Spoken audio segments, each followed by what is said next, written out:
freedom of speech, fundamental rights, freedom of conscience, academic freedom, freedom of press, and the right to listen. You're listening to So to Speak, the free speech podcast, brought to you by FIRE, the Foundation for Individual Rights in Education. Hello, and welcome back to So to Speak, the free speech podcast, where every other week we take an uncensored look at the world of free expression through personal stories and candid conversations. I am, as always, your host, Nico Perino. And what was it? Last November, we had Zachary Wood on the podcast. For those of you who listen to that podcast, you might recall that Zachary is the author of a memoir. It's titled Uncensored: My Life and Uncomfortable Conversations at the Intersection of Black and White America.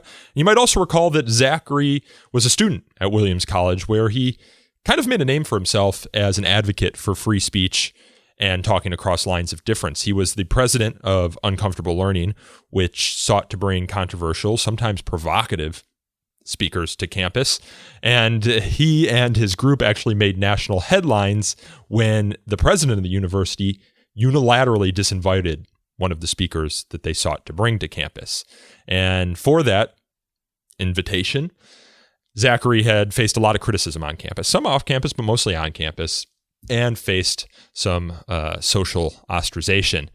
And he writes about that in his book, Uncensored. And we talked with him about it. But it's easy for those of us who read the headlines about an event like this, or to hear Zach's story, to think it's like the only story at a college. But there are thousands of colleges and universities across the country, many of which have free speech controversies at one time or another. And those controversies are just one among many, many stories that are happening at these campuses.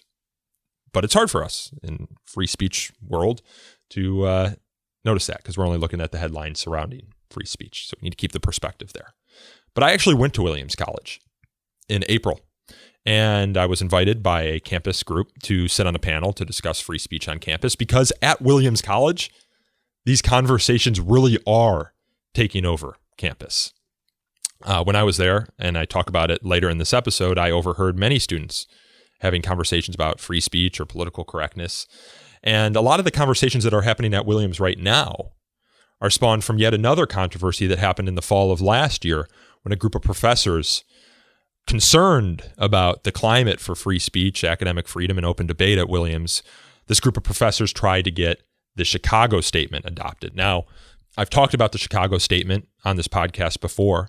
The Foundation for Individual Rights in Education calls it the gold standard for free speech statements on campus, and it seeks to recommit universities to the principles of free, robust, and uninhibited debate. It's a statement that's called the Chicago Statement because it was first adopted in 2015 by the University of Chicago, but has subsequently been adopted by something like 60 colleges and universities or faculty bodies across the country, because it sets a guidepost for how the university should respond when there is a free speech controversy on campus. And we all know that there have been many free speech controversies on campus in recent years. This sets a guidepost of values for how the university should respond. So, for example, if you're Williams College and you're Zachary Wood and you're inviting a speaker to campus, and you're the administration, you're deciding how to respond to that speaker, whether to disinvite them or not disinvite them or hold alternative programming, this statement would hopefully guide the way to the response. It's a liberal statement in the classical sense, insofar as it allows for very robust free speech, and it allows for students and faculty members to invite controversial, sometimes provocative speakers to campus. But for trying to adopt this statement of principles at Williams College, a group of students lobbed criticism at the faculty members. Hundreds of students signed a petition in which they urged the college to reject the reckless and dangerous policies that the Chicago Statement would support. They say these policies imperil marginalized students and amount to discursive violence, and I'm quoting the student petition there. So the students organized in opposition to the Chicago Statements at Williams, and they actually haven't ended up adopting the Chicago Statement. As a result, some of the students took over faculty meetings, and the president of the university decided to form a commission in which they would determine how they would respond to uncomfortable, controversial, provocative speakers who are invited to campus, rather than using the Chicago Statement. We haven't gotten those principles from that commission yet.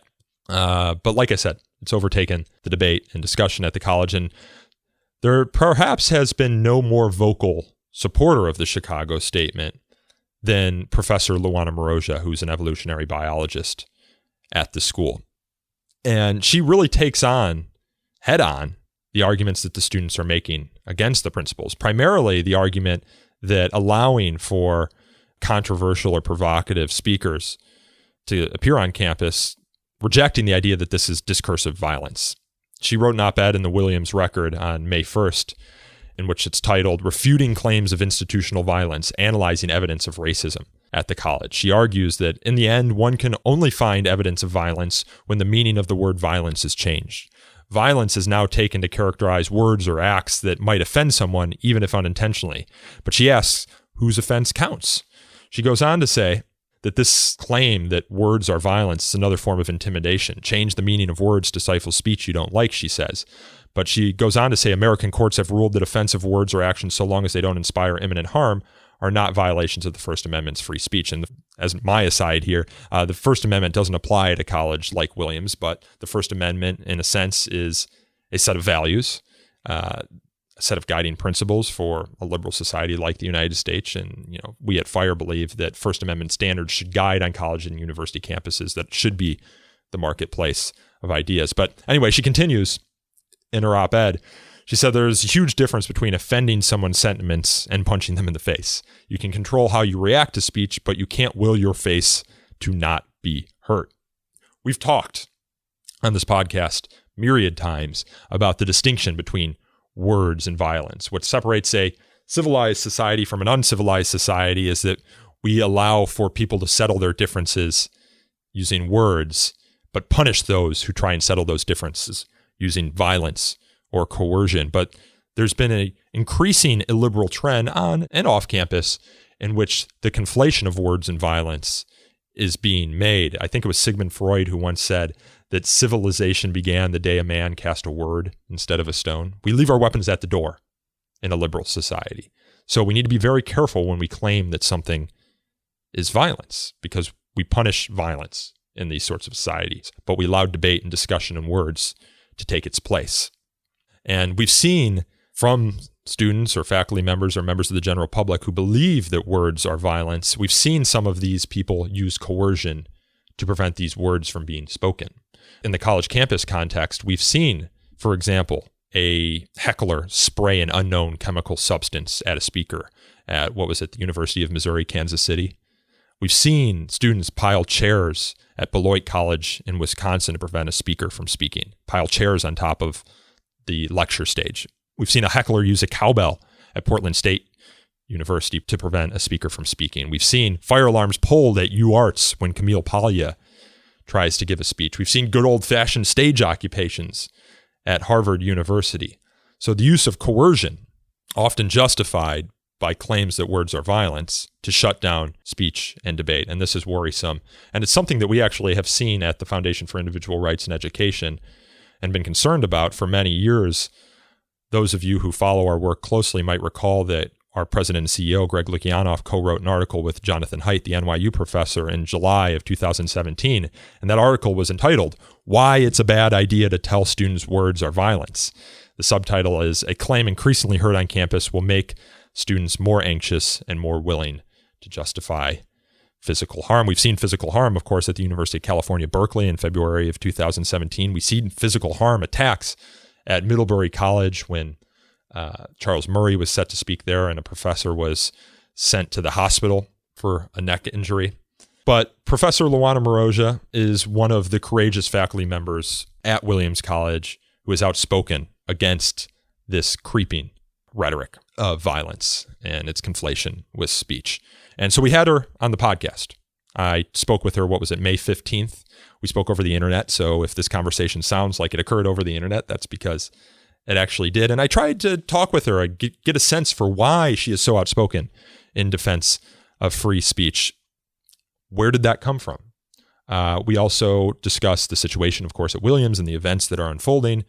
And we discuss what it means to take a courageous stand in defense of free speech. A lot of these professors are afraid to speak up because they've got jobs that are on the line. They've got mortgages, of course, careers. So I ask her why she seemingly doesn't care about any of those things. So I really enjoyed this conversation, and I hope you do. And without further ado, I present to you Professor Luana Maroja. Okay, Professor Maroja, thanks for coming on the show today. Yeah, thank you for the invitation. You're a biology professor, correct? Correct. An evolutionary biologist. And what got you interested in that?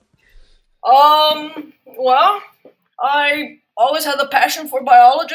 I really never considered any other path other than biology, so hard to say. I grew up in a place that was being rapidly ruined by the growth of cities, and nature disappeared very quick. Were you near some of the famous Brazilian rainforests, or were you in one of the big cities? Yeah, I was, both. I was born in Rio de Janeiro, which is in a Brazilian rainforest, which now has less than 1% of its original expansion. It's the Atlantic rainforest, very rich in biodiversity, and now very little of it is left. So it sounds like the environmental situation in Brazil prompted your interest in this career, but you have an interest now in free speech, in particular at Williams College. And if I recall correctly, that interest also kind of comes from your experience in Brazil growing under a dictatorship, right? Correct. So I was born at the peak of the dictatorship in 1976. A lot of my family members were communists at the time. There were lots of family friends that disappeared. There were had a cousin that had to leave the country for a long time until dictatorship was over. So yeah, difficult times. My father actually had to burn all his Marxist books. And so your family didn't feel safe speaking out in a culture like this? No, nobody did. Nobody did. So the political life of Brazil was completely suppressed, and I would say that to this date, it hasn't been fully regained. You can see what's happening in Brazil. And did you come to America in part to escape that? Well, and also to get a better education. So I became very interested in science, and I fully realized that science here was at another level. So I decided to come to grad school in the U.S., and then I never left. Were you shocked by the amount of political freedom you had in the United States, or while you were growing up in Brazil, did you always sort of knew that this sort of political freedom would exist in the United States? It's a good question. I sort of knew that things were much more open here, but yeah, and I think it's something that I realized slowly. It wasn't a sudden realization. So. And where did you get your degrees from before coming to Williams? So my undergraduate degree and my master degree I got in Brazil at the Federal University of Rio de Janeiro, and then I came to Cornell University where I got my PhD. I also did a postdoc in the UK at the University of Cambridge, and another postdoc at the Smithsonian Institute in Panama. There's a lot of talk now about free speech and academic freedom on college campuses, also political correctness, which is kind of tangentially related to that. When you were at Cornell, did you have any concerns about these issues? No, it wasn't as obvious. So in Cornell, there was a lot of speech going on that I actually didn't like, and that was the rise of the intelligent design group, and they were very active in Cornell. There were several invited speakers denying evolution, straight creationists, and I would go to all these talks, and that's one thing I gained a lot from those debates, is learning the opponent's arguments so that you can better your own arguments.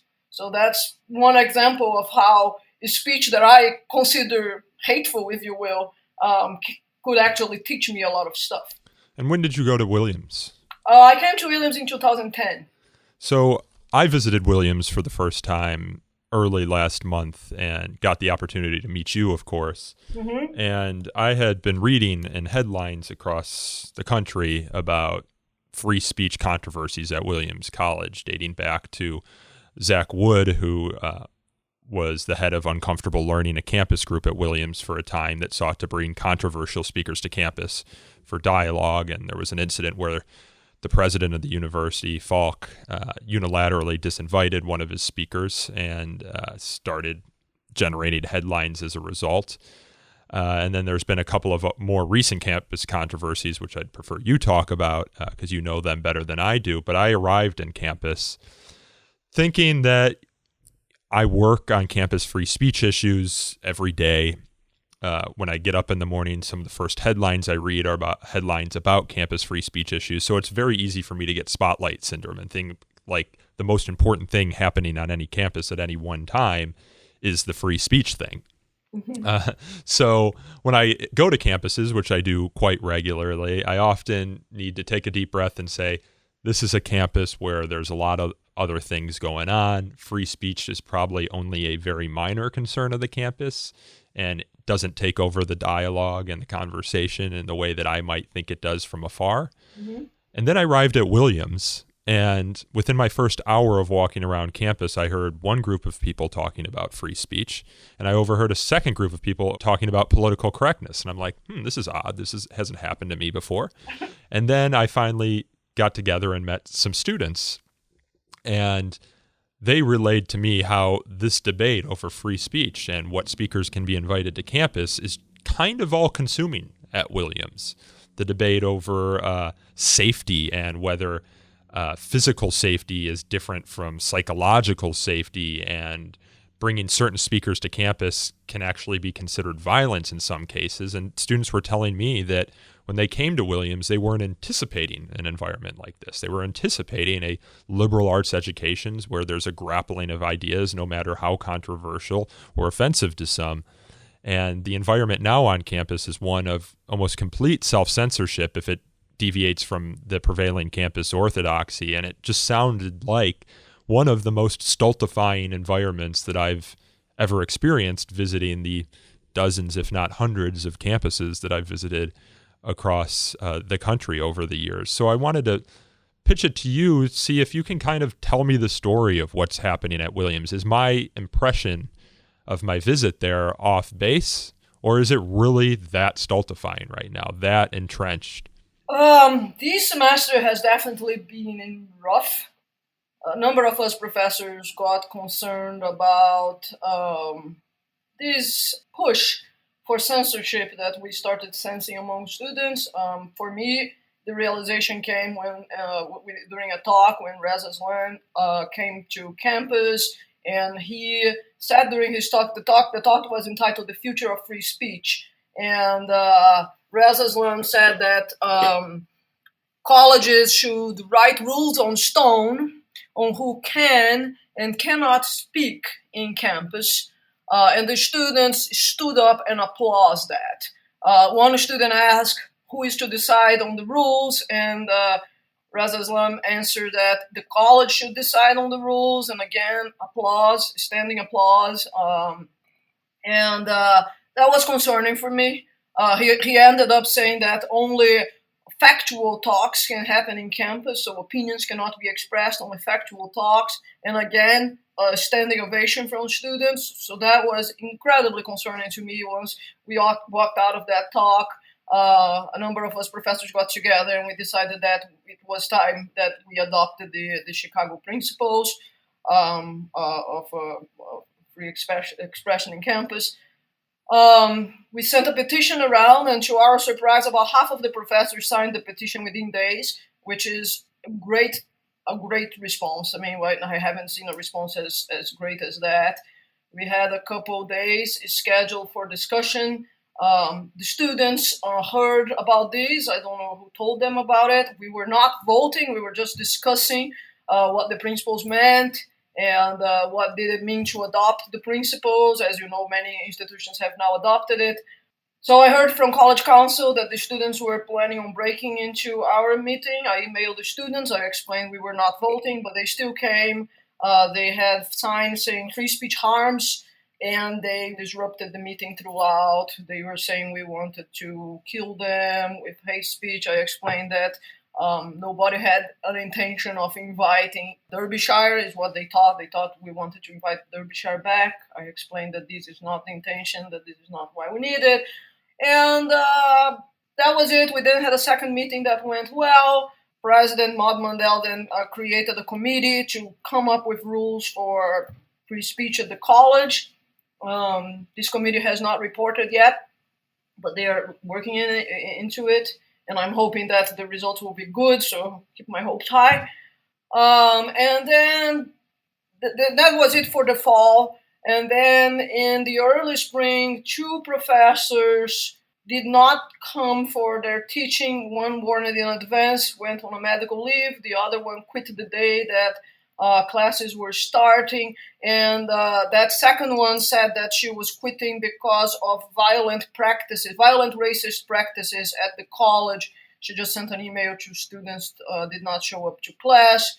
Without knowing the circumstances of the medical leave or anything, the students fully believed them and started this big campaign of protection to these professors. They put a shrine in their building, and they blocked the corridor with newspapers and objects, which were clearly a violation of the fire code because they were blocking passage. Another professor removed some of these objects, and in consultation with the fire marshal and campus security, the students got very upset with that and said that the professor was disrupting their freedom of expression. And then basically this professor got accused of a number of things, but the freedom of expression was one of the main things, and the students didn't realize that blocking the corridor and disrupting the fire code is not freedom of expression, right? The fire code is content neutral. It cannot work for some content but not others.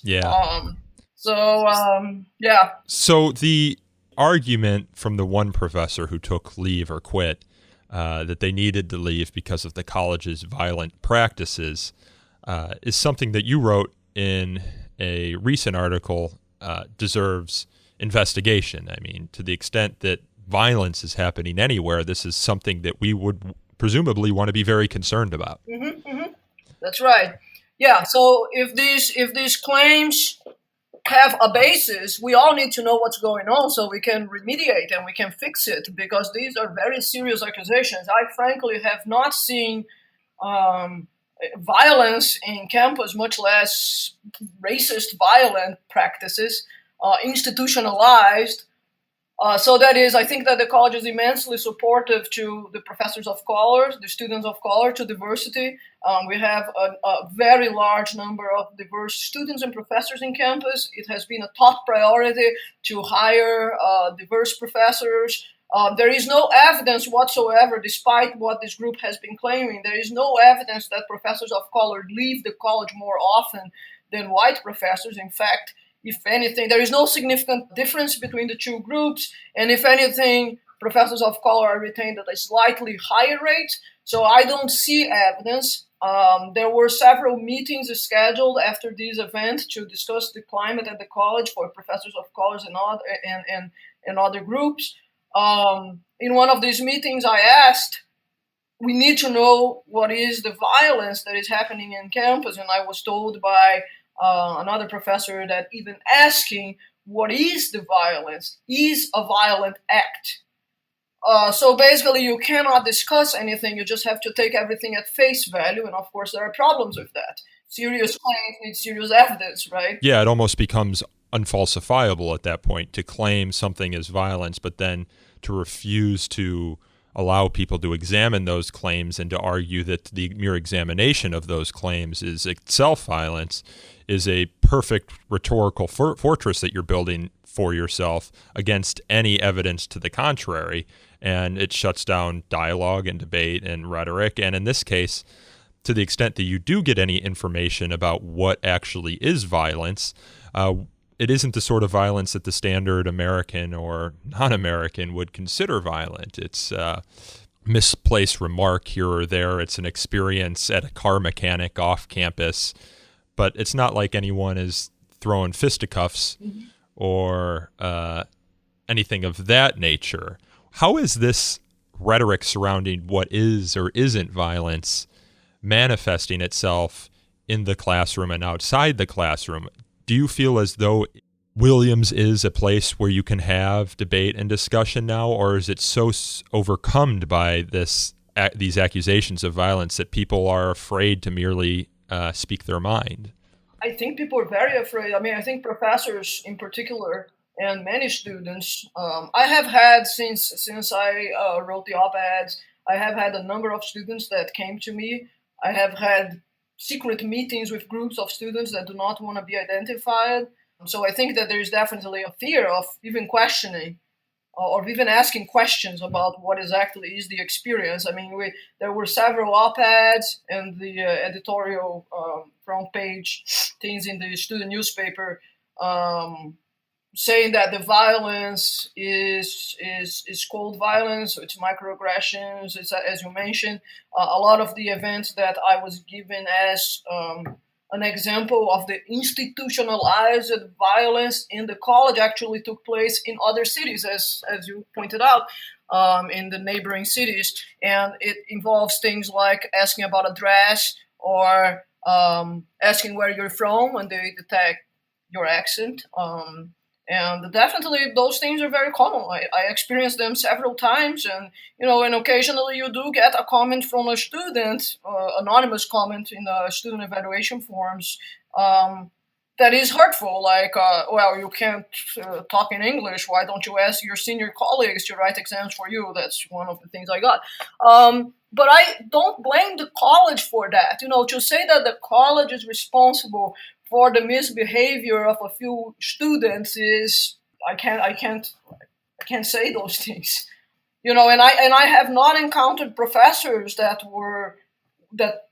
mistreated students based on race or any other attribute. So, do you feel as though that there is a minority of students who are setting the culture on the campus, and they're doing so because they're using rhetoric that no one really wants to argue against? Yes. They'll call you racist. They'll call you sexist. If you disagree with them, they'll call your language violence. And no one wants to be labeled a racist, a sexist. No one wants to be called the purveyor of violence. No one, and these people will also claim psychological trauma if you don't validate their experiences. So no one wants to be seen as the person who induces trauma on someone. And as a result, wielding these rhetorical tools, they can shut down almost any debate and make anyone who disagrees with them cower or fear that speaking up is going to make them, a quote, violent person or a person unsympathetic to the concerns of the marginalized. Exactly. So this is exactly, I think it's very few students and very few professors. There's definitely some professors and some students that are doing that, and then there are some people that will side with them and basically be signaling virtue. I defend. I'm anti-racist and I'm on your side and all these things.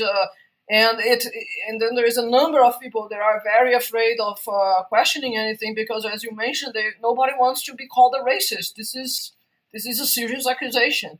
The same goes for students.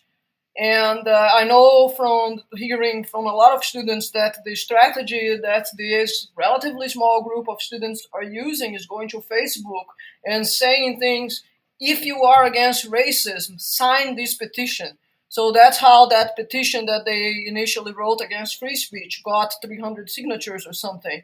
Whole sports teams were emailed saying, if you don't sign that, you are a racist, or if you are anti-racist, sign this. And everybody signs without even paying much attention to what they're signing, right? We should lay out Williams College for our listeners who haven't been there. It's a very small college.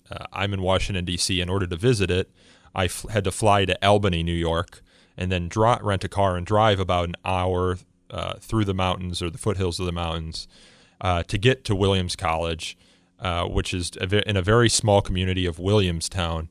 And it seems to me that everyone knows everyone else. And I've heard from students that if you are one of the people that speaks out against this rising illiberal culture at Williams, or you are one who gets branded at Williams, heads turn. People know who you are. If you're in the cafeteria or if you're in the student center, people know who you are. Zach Wood, who's been on this podcast before, has talked about the experience of feeling like an ostracized person on campus. What has your experience been like? Because you are, and correct me if I'm wrong, but it seems, at least from the outside, that you are one of the few professors that has been vocal in opposition to this rising illiberalism at Williams, though I've heard through whispered voices and emails that there are others like you who feel the same way but are just afraid to speak up. Right. So I have definitely gotten a lot of emails since I wrote the pieces. A couple emails have been anonymous, not threats, but intimidations, like you must apologize, you must remove your op-eds, things like that, which they do by CCing all the administrators, president, etc. And I also got a lot of support emails from students saying, mainly students, also a few professors and several administrators, saying, thank you so much for speaking out. We all feel like you. Thank you so much. So, I would say that I got more support than I got hate speech, hate email. But definitely I do feel that I'm more visible now as I walk through campus. I know that students sometimes turn their heads when I pass, and you don't know if they are on my side or not. So. Are there other professors that you are seeing now feel a little bit more emboldened to speak up? I always recognize that speaking up in a culture like this brings about its own risks. I mean, we're all adults. We all have responsibilities in life. We've seen what students have been able to do to the lives of professors on other campuses. We have mortgages and families to worry about. It takes a tremendous amount of courage to be able to speak up in defense of freedom or free speech. Are there other professors that are there with you vocally? There are definitely many professors that are there with me. And I do think that the fact that we are starting to write things and say things is making people a little more willing to talk. The college has started by organizing only meetings for professors of colors, but then they broadened that to all professors. And I know that during these meetings, professors did speak out of how they were afraid and that they felt like they didn't have a voice. And those are tenured professors, right? So I do think that people are starting to see a problem and that they wanna participate and solve this problem. And what about the administration, to the extent you're willing to talk about them? It seems as though they want to please everyone, and by trying to please everyone, they're pleasing no one. I saw a leadership vacuum when I was at Williams, one that tried to be sympathetic to the students, but also sympathetic to the free speech argument. And one of the things that other colleges and universities are doing so that their goalposts are most clearly defined is adopt the Chicago Statement, so that when campus controversies surrounding free speech do happen, they have these statements of principles that say, this is what the college believes, this is what we signed on for, and this is what we value, so that you don't get this mealy-mouthed email or this mealy-mouthed statement. Yeah, no, the administration is definitely being pulled on all sides. On one side, you have very vocal students who are continuously talking to MOD and talking to administrators about, and they're in favor of censorship. And then you have alums that are not in favor of censorship and are also being vocal, and professors. So they're being pulled on all sides, and there is a desire to please everybody, but as you pointed out, it's impossible. Maud did express early on that she would love to adopt the Chicago principle so that she doesn't have to take decisions when a controversial speaker comes to campus. I don't know. I do hope that we come up with our own version of the Chicago Statement or adopt the Chicago Statement. So we'll see.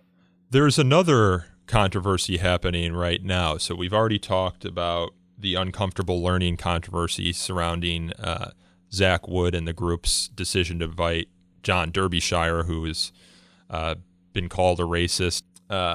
and then the president, Adam Falk, disinviting him unilaterally. We've talked about your efforts to get the Chicago statement at Williams College, and then we've also talked about the debate surrounding these two professors' decisions to leave and the speech, which they call violence, that was a contributing factor in their minds to their leaving.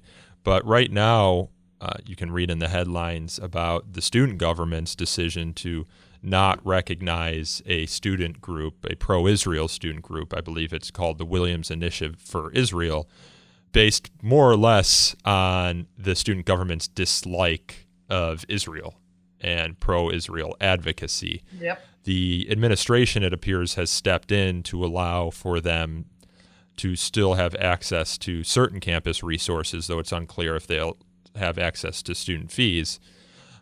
Talk to me a little bit about what the feeling is like on campus right now surrounding that debate. I think that's very controversial. I've talked to a couple of people in the college council themselves, and they this particular person I talked voted in favor and was, she immediately realized how that would backfire. And it's this desire of protecting groups that they perceive as the most marginalized groups. So in this case, like the Palestinians. Yeah, Palestinians would be the protected group. And a lot of hateful things were said against Israelis and the group of students that wasn't even recorded, to my knowledge, in the college council. So there is definitely an issue there, and Maud has since actually stated that the group will have all the benefits. Oh, good.